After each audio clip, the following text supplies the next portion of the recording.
नमस्कार, हिमाचल समाचार में आपका स्वागत है। आज के मुख्य समाचार। मुख्यमंत्री ने कहा, हमीरपुर में 11 विभागों के साथ स्थापित होगा अत्याधुनिक कैंसर केयर सेंटर। अपना विद्यालय योजना से बच्चों को मिल रही नई दिशा।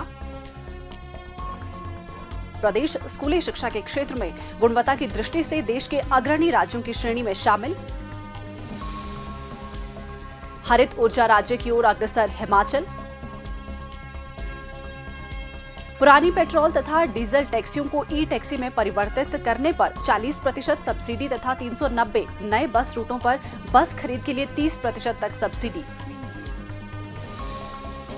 प्रदेश में बड़ी संख्या में किसान अपना रहे प्राकृतिक खेती। भोरंज क्षेत्र के श्री सुभाष कपिला ने उगाई कई क्विंटल हल्दी, अन्य किसानों के लिए बने प्रेरणा स्रोत। और अब समाचार विस्तार से। मुख्यमंत्री ठाकुर सुखविंदर सिंह सुक्खू ने कहा कि राज्य सरकार ने डॉक्टर राधाकृष्णन राजकीय चिकित्सा महाविद्यालय हमीरपुर में एक अत्याधुनिक कैंसर केयर सेंटर स्थापित करने का निर्णय लिया है। इस कैंसर केयर सेंटर में कैंसर मरीजों की सुविधा के लिए 11 नए विशेषज्ञ विभाग स्थापित किए जाएंगे। कैंसर केयर सेंटर में medical oncology, surgical oncology, pain palliation, nuclear medicine, anaesthesiology और critical care oncopathology, paediatric oncology, radiology imaging, gynae oncology, stem cell और बोन मैरो ट्रांसप्लांटेशन तथा रेडिएशन ऑन्कोलॉजी विभाग स्थापित किए जाएंगे और ये विभाग कैंसर रोगियों को विशेष सुविधाएं प्रदान करेंगे। उन्होंने कहा कि राज्य में स्वास्थ्य प्रणाली को सुदृढ़ किया जा रहा है। इस केंद्र की स्थापना से राज्य में एक मजबूत उपचार प्रणाली विकसित होगी। राज्य में कैंसर के बढ़ते मामलों के दृष्टिगत प्रणालीगत स्क्रीनिंग, रोकथाम, निगरानी, रिकॉर्डिंग और समय पर जांच की तत्काल आवश्यकता अनुभव की गई। उन्होंने कहा कि प्राथमिक स्वास्थ्य सुविधाओं से लेकर उच्च स्तरीय कैंसर देखभाल संस्थानों के परस्पर विकास और समन्वय अत्यंत आवश्यक है। रोकथाम, प्रारंभिक जांच और व्यापक मरीज समर्थन पर विशेष ध्यान के साथ राज्य सरकार ने हमीरपुर के डॉक्टर राधाकृष्णन राजकीय चिकित्सा महाविद्यालय हमीरपुर में राज्य कैंसर सेंटर की स्थापना का प्रस्ताव रखा और चिकित्सा शिक्षा विभाग द्वारा इस दिशा में आवश्यक कदम उठाए गए हैं। कुल 264 बिस्तरों की क्षमता वाला ये केंद्र विशेष रूप से कैंसर रोगियों के लिए समर्पित होगा। इसमें clinical lab, out patient department, pharmacy, emergency ward, nuclear medicine, OPD और रजिस्ट्रेशन सेवाएं होंगी। कैंसर संस्थान के प्रभावी संचालन को सुनिश्चित करने के लिए सरकार पर्याप्त और योग्य मेडिकल, पैरामेडिकल और सहायक कर्मचारियों की व्यवस्था करेगी। मुख्यमंत्री ने कहा कि कांग्रेस सरकार ने प्रदेश का कार्यभार ग्रहण करने के उपरांत राज्य में स्वास्थ्य प्रणाली के कायाकल्प के लिए अनेक महत्वपूर्ण कदम उठाए हैं। उन्होंने कहा कि एम्स दिल्ली की तर्ज पर राज्य के स्वास्थ्य संस्थानों में पुराने मशीनरी और उपकरणों को बदलकर विश्व स्तरीय मशीनरी और सुविधाएं प्रदान की जा रही है। उन्होंने देश के उत्तर पूर्वी राज्यों के बाद प्रदेश में सबसे अधिक कैंसर दर पर चिंता व्यक्त करते हुए कहा कि उच्च स्तरीय कैंसर अस्पताल की स्थापना से प्रदेश के लोगों को सुलभ और गुणवत्तापूर्ण कैंसर देखभाल सुनिश्चित होगी। हिमाचल प्रदेश सरकार द्वारा शिक्षा क्षेत्र में निरंतर किए जा रहे अभिनव प्रयासों का परिणाम है कि प्रदेश स्कूली शिक्षा के क्षेत्र में गुणवत्ता की दृष्टि से देश के अग्रणी राज्यों की श्रेणी में शामिल हो चुका है। सरकार द्वारा शिक्षा क्षेत्र में अनेक क्रांतिकारी पहल शुरू की गई है, जिनके सकारात्मक परिणाम सामने आ रहे हैं। सरकार की अपना विद्यालय the Himachal school adoption programme योजना के तहत जिला सिरमौर में शिक्षा व्यवस्था को मजबूत करने की दिशा में एक सकारात्मक और सराहनीय पहल की गई है। मुख्यमंत्री ठाकुर सुखविंदर सिंह सुक्खू के निर्देशानुसार जिला सिरमौर के विभिन्न विभागों के अधिकारी हर महीने नियमित रूप से सरकारी स्कूलों का दौरा कर रहे हैं। इस योजना का मुख्य उद्देश्य स्कूलों को केवल शैक्षणिक संस्थान ही नहीं बल्कि बच्चों के चरित्र निर्माण, नैतिक विकास और उज्जवल भविष्य का केंद्र बनाना है। जिला सिरमौर में इस योजना के अंतर्गत 159 राजकीय प्राथमिक विद्यालय, 23 राजकीय माध्यमिक विद्यालय, 19 राजकीय उच्च विद्यालय और 50 राजकीय वरिष्ठ माध्यमिक विद्यालय शामिल किए गए हैं। जिले के 251 सरकारी स्कूलों को 181 प्रशासनिक अधिकारी मार्गदर्शन प्रदान कर रहे हैं। योजना के तहत अलग अलग विभागों के राजपत्रित अधिकारियों द्वारा सरकारी स्कूल गोद लिए गए हैं।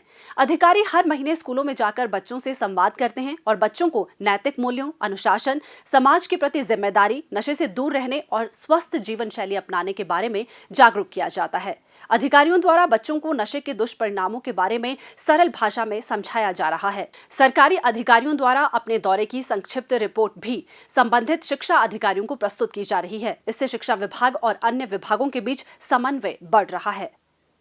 पर्यावरण संरक्षण की दिशा में क्रांतिकारी पहल करते हुए प्रदेश सरकार हिमाचल को हरित ऊर्जा राज्य बनाने की दिशा में निरंतर प्रयासरत है। इस लक्ष्य को हासिल करने के लिए परिवहन विभाग उल्लेखनीय कार्य कर रहा है। सरकार द्वारा पुरानी पेट्रोल तथा डीजल टैक्सियों को ई टैक्सी में परिवर्तित करने पर 40% सब्सिडी तथा 390 नए बस रूटों पर बस खरीद के लिए 30% तक सब्सिडी दी जा रही है, जिसके लिए आवेदन आमंत्रित किए गए हैं। इसके अलावा स्वरोजगार और हरित मोबिलिटी को बढ़ावा देने के लिए राजीव गांधी स्वरोजगार योजना के अंतर्गत ई टैक्सी योजना भी लागू की गई है। इसके तहत 50% सब्सिडी प्रदान की जा रही है और अब तक 96 लाभार्थियों को 6 करोड़ 94 लाख रुपए की सहायता दी जा चुकी है। नीति आयोग के इंडिया इलेक्ट्रिक मोबिलिटी इंडेक्स में हिमाचल प्रदेश को अग्रणी राज्यों में शामिल किया गया है, जो राज्य सरकार की हरित परिवहन और सतत विकास के प्रति प्रतिबद्धता को दर्शाता है। पर्यावरण संरक्षण की दिशा में परिवहन विभाग परिसर शिमला में सौर ऊर्जा आधारित ईवी चार्जिंग स्टेशन स्थापित किया गया है।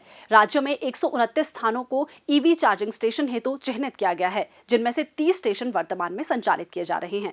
सोलन के बनलगी और हमीरपुर के नादौन में 2 पंजीकृत वाहन स्क्रैपिंग केंद्र संचालित किए जा रहे हैं, जहां अब तक 1692 पुराने वाहनों को वैज्ञानिक तरीके से स्क्रैप किया जा चुका है, जिससे पर्यावरण संरक्षण को बढ़ावा मिला है। वाहन फिटनेस प्रणाली को वैज्ञानिक और पारदर्शी बनाने के लिए स्वचालित वाहन परीक्षण केंद्र स्थापित किए जा रहे हैं। सरकारी क्षेत्र में ऊना के हरोली और हमीरपुर के नादौन में इन केंद्रों का निर्माण किया जाएगा, जबकि निजी क्षेत्र में कांगड़ा के रानीताल, बिलासपुर मंडी के कांगू, सोलन के नालागढ़, सिरमौर के पांवटा साहिब में स्वीकृत किए गए हैं।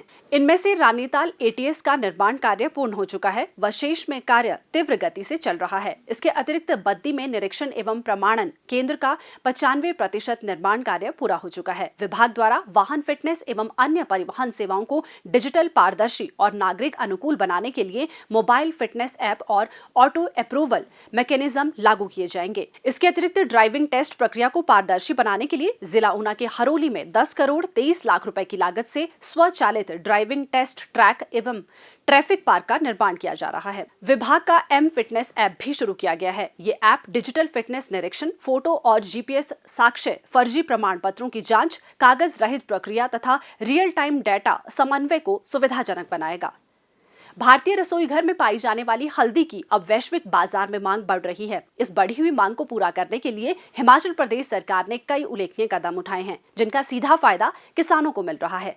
सरकार ने कच्ची हल्दी के लिए 90 रुपए प्रति किलो दाम निर्धारित किया है। इससे प्रोत्साहित होकर राज्य में बड़ी संख्या में किसान हल्दी की खेती को अपना रहे हैं। जिला हमीरपुर के भोरंज उपमंडल की ग्राम पंचायत बुक्कड़ के गाँव बैरी ब्राह्मणा के शिक्षाविद श्री सुभाष कपिला और उनकी धर्मपत्नी श्रीमती उर्मिला कपिला ने इस सीजन में लगभग 10 क्विंटल हल्दी पैदा करके क्षेत्र के किसानों, बागवानों के लिए एक उत्कृष्ट उदाहरण प्रस्तुत किया है। वे अपने खेतों में रासायनिक खाद और जहरीले कीटनाशकों का प्रयोग नहीं करते हैं। मुख्यमंत्री ठाकुर सुखविंदर सिंह सुक्खू ने जब प्रदेश में बड़े पैमाने पर प्राकृतिक खेती को प्रोत्साहित करने का निर्णय लिया और इस विधि से उगाई जाने वाली फसलों के लिए अलग से उच्च दाम निर्धारित किए, तो वयोवृद्ध कपिला दंपति ने हल्दी उगाने का निर्णय लिया। इसके लिए उन्हें कृषि विभाग से मार्गदर्शन मिला। श्री सुभाष कपिला ने बताया कि इस सीजन में उन्हें लगभग 10 क्विंटल पैदावार हुई है। उनका कहना है कि हल्दी की खेती में ज्यादा मेहनत नहीं करनी पड़ती है और एक ऐसी फसल है जिसे जंगली जानवर कोई नुकसान नहीं पहुंचाते हैं। उनका कहना है कि हल्दी की खेती किसानों के लिए फायदे का सौदा साबित हो रही है। जब मैं घर आया तो हमारी जमीन खाली पड़ी हुई थी तो मैंने सोचा कि क्या किया जाए। तो मैं एसएमएस से मिला और उन्होंने मुझे कहा कि आप यहाँ ये हल्दी उगाओ। तो उन्होंने मुझे 5 किलो हल्दी का बीज उपलब्ध करवाया। फिर मैंने उसको बोया तो पहले साल तो लगभग 50 किलो के करीब हुई। फिर दूसरे साल तीसरे साल फिर बोया मैंने। तो अब जो है वो मेरे पास लगभग 10 कुंटल के लगभग जो है ये हल्दी है। इसको मैंने कोई खाद नहीं दी है और ये इसका कोई पशु वगैरह कोई इसको खाते नहीं हैं। मैं सभी लोगों से अनुरोध करता हूँ कि वो अपनी बंजर पड़ी हुई ज़मीन में जो है ये हल्दी उगाएं और अपनी आर्थिकों को बढ़ाएं, क्योंकि 90 रुपये किलो जो है कच्ची हल्दी जो है वो बिक रही है। हिमाचल प्रदेश सरकार जो है वो बागवानों, किसानों और को बार बार प्रेरित कर रही है और प्रोत्साहित कर रही है, साथ में अनुदान भी दे रही है।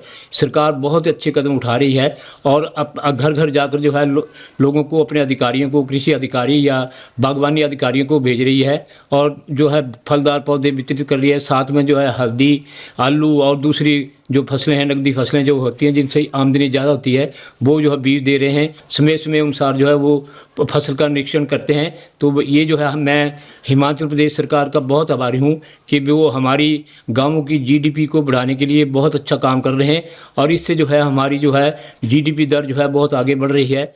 हिमाचल समाचार देखने के लिए सब्सक्राइब करें यूट्यूब चैनल हिमाचल समाचार, लाइक करें Facebook page information and public relations department Himachal Pradesh और CMO हिमाचल, फॉलो करें X @DPRHP और CMO हिमाचल, फॉलो करें इंस्टाग्राम @DIPR हिमाचल और CMO हिमाचल, विजिट करें वेबसाइट www.himachalpr.gov.in।